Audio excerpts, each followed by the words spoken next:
अच्छा दोस्तों, क्या आपके साथ भी ऐसा होता है कि आपने कोई ऑप्शन में या कैश में कोई पोजीशन क्रिएट करी हो, फिर उसके बाद आपको क्या होता है कि आप उस पोजीशन में एंटर कर जाते हैं लेकिन बहुत ही जल्दी एग्जिट कर जाते हैं और फिर बाद में देखते हैं वो कई गुना हो चुका है। ऐसे बहुत सारे स्टॉक्स हैं, बहुत सारे ऑप्शंस आपके साथ होते होंगे। और मैं आपको दिखा देता हूँ, मैंने हेजिंग के लिए पोजीशन क्रिएट करी थी, बट क्योंकि बायसनेस से कोई नहीं बच सकता है, तो यहाँ मैं जस्ट आपको ये दिखा रहा हूँ। ये विप्रो की 460 की कॉल है। मैं विप्रो के कैश में भी आपको दिखा सकता था, लेकिन ऑप्शन में ज़्यादा मूवमेंट हुआ है इस आईटी कंपनीज़ के। जितने भी आईटी कंपनीज़ के स्टॉक्स हैं, ये देखिए सीधा मैं आपको ले चलता हूँ 31 मई को। यहाँ पे 31 मई को इसमें क्या हो रहा था, जितने भी आईटी स्टॉक्स इतने चल नहीं रहे थे और सभी लगभग पिटे पड़े थे, क्योंकि यूएस मार्केट में आईटी स्टॉक्स इतना अच्छा नहीं कर रहे थे, तो उसी का एक इम्पैक्ट था। अब ये देखेंगे, ये 460 की कॉल जो है, इवन 31 मई को, 28 मई को भी 17-16 रुपये थी। और ये फिर थोड़ा सा ऊपर गई थी यहाँ से, 1-1.5 रुपये का टिक था इसमें। देन जो 4 जून को, जिस दिन अपना काउंटिंग का रिजल्ट आया था जनरल इलेक्शंस का, तो उस दिन इसने 4 रुपये का लो मारा था। और अभी चार्ट वाले, तो जितने चार्ट वाले भैया बताएंगे कि यहाँ पे ये इन्वर्टेड हैमर है, या इसको कह सकते हैं समवेयर ये मॉर्निंग स्टार होगा या इवनिंग स्टार होगा, ये वाला पैटर्न कुछ उस तरह से लग रहा है। तो यहाँ के बाद से एकदम उठेगा, लेकिन मैं पैटर्न वैटर्न में जा ही नहीं रहा हूँ, क्योंकि वो पैटर्न जब बनते हैं तो पैटर्न बनने के बाद तो पूरी कहानी खत्म हो गई है। पूरी कहानी ये देखिए, पैटर्न बनने के बाद तो ये सीधा भाग ही गया है।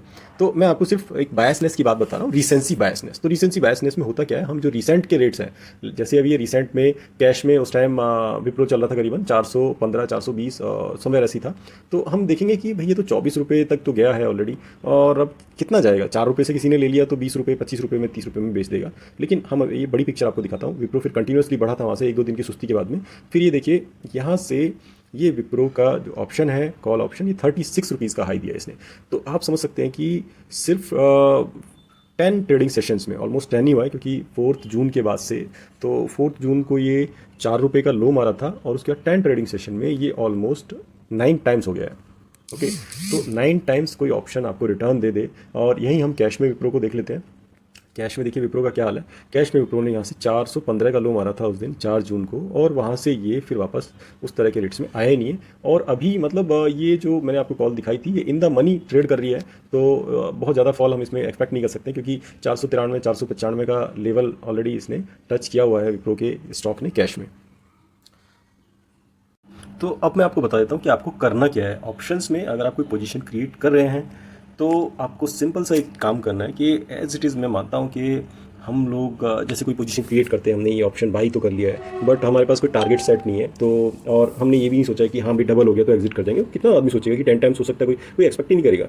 तो आपको क्या है कि फर्स्ट ऑफ ऑल आपको टारगेट अपने फिक्स करना है। देन टारगेट अगर आपका पहुँच रहा है, तो आपको क्या है, ट्रेलिंग स्टॉप लॉस उसमें रखना है। आप ये देखेंगे यहाँ पे आपने अगर हर दिन में भी ट्रेलिंग स्टॉप लॉस रखा है, ठीक है, तो ये मैं आपको छोटा इसको दिखाता हूँ 4 आवर्स के टाइम फ्रेम पे। तो आप ये देखिए, अगर आपने हर दिन में भी एक स्टॉप लॉस रखा हुआ है, अगर लेट्स से, ये मैं आपको ऑप्शन वाला दिखा देता हूँ।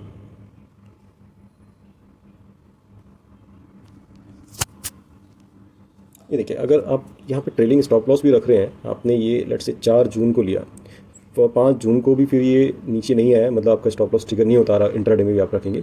और 7 जून को, ये देखिए 7 जून को आप इसमें ऑलमोस्ट मैक्सिमम प्रॉफिट अपना निकाल पाते हैं यहाँ पे, ठीक है। फिर उसके बाद तो 7 जून के बाद तो पूरी कहानी खत्म हो गई है। 7 जून में ये 32-33 रुपये इसने टच किया था, और उसी रेट पे लगभग आज भी है। तो 7 जून के बाद तो, उसके बाद तो इसमें प्रीमियम डिके हुआ है खाली, और आप देख सकते हैं उसके बाद ये 30 गया, फिर वापस 20 गया है, फिर इसके बाद में 20 के बाद फिर अगेन 35-36 रुपीज़ यहाँ पे 17-18 तारीख को गया है।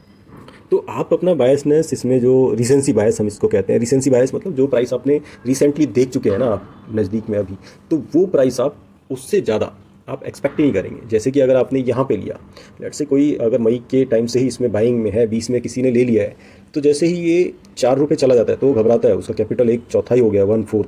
तो यहाँ पे रिसेंसी बायस देखो कैसे काम करता है। जैसे ही ये स्टॉक प्राइस वापस से 15 रुपये जाएगा, वो सोचने लगता है पहले से कि भैया बहुत हुआ, 4 रुपये में देख चुका हूँ, अब जैसे ही मेरा प्राइस आएगा 20 रुपये का, मैं एग्जिट कर जाऊँगा। तो ये देखिए, ये फॉल जो आया है, कैंडल रेड जो बनी है, ये इसीलिए बनी है कि जो लोग यहाँ पे ऊपर में ट्रैप थे या जो नीचे में थे, उन्होंने यहाँ पे अपना प्रॉफिट बुक कर लिया और वो बेच के भागे फिर, या फिर जो यहाँ पे फिर से 30 रुपये में जो फंस गए हैं, उन्होंने नीचे में एग्जिट किया है। तो यही रिसेंसी बायस है जो आपको ऊपर में बेचने नहीं देता है, नीचे में खरीदने नहीं देगा, और खरीद लिया है तो लंबे प्रॉफिट्स आपको बुक नहीं करने देगा। और अगर ऊपर में बेच दिया है तो आपको आपके जो यू कैन से नीचे के प्रॉफिट तो करने नहीं देगा, लेकिन लॉसेज में बहुत देर तक वेट करेगा। फिर लॉस से दोबारा प्रॉफिट में आएंगे तो आप तुरंत ही एग्जिट कर जाते हैं। तो ये बायस को कंट्रोल करना सीखें। और मैं तो समझता हूँ अगर आप ऑप्शन में पोजीशन ले रहे हैं तो या तो उसको जीरो होने दो या फिर उससे पूरा पूरा प्रॉफिट अर्न करो। और नेकेड ऑप्शन बिल्कुल मत बाई करिए, आपके पास कुछ ना कुछ उसके अगेंस्ट में होना चाहिए। जैसे यहाँ पे अगर किसी का फ्यूचर में पोजीशन रही होगी तो उसने ऑप्शन में भी अच्छा पैसा क्रिएट किया होगा, और कैश में अगर है तब तो बल्ले बल्ले, तब तो कहना ही क्या है। तो थैंक यू दोस्तों, thank you very much. Video अच्छी लगे तो लाइक करना, शेयर जरूर करना।